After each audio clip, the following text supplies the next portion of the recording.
Welcome back as we continue to develop our keyframed walk cycle using the HIK rig in Maya.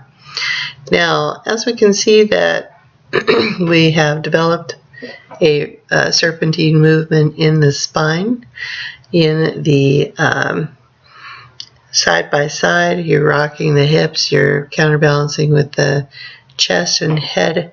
But now we need to recognize the portion of the movement where the leg is thrown out front in the walk cycle. The hip needs to have the rotation that will allow for that.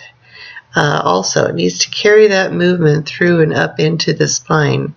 So by that, what I mean is when I step forward, I should see a nice rotation in the hips as well that would carry that forward.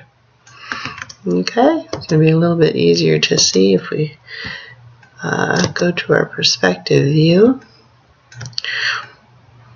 Okay, when that leg, that performer left leg is thrown out front, then we should see a nice rotation in that hip as well. And then of course we're going to need to counterbalance going in the opposite direction with the shoulders, and then of course balanced out so that he's looking straight forward. So you can see that rotation a little bit better, a little bit more accurate in the top-down view, recognizing this amount of rotation on the hips. Then again, your rotation on the chest, and then your rotation on the head. So make sure you're checking that and that you are matching that in a very natural, hand-keyed way to the best of your ability on the opposite side. Okay.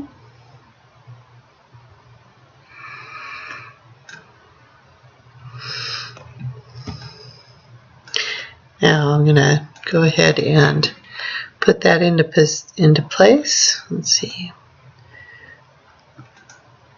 To work clean as you go.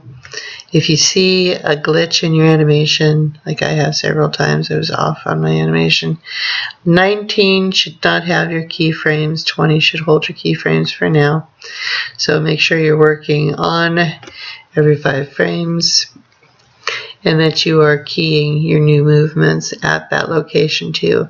We're going to take time to polish and adjust because of course our animation it does not, it trails up the spine as well as through time.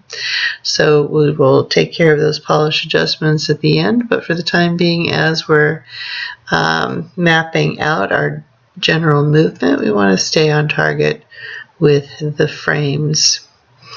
Alright, I'm going to go ahead and rotate these into position, and I will see you in the next section when we begin to add our secondary motion and correct any interpenetrating surfaces that may be going on with our arms at this point.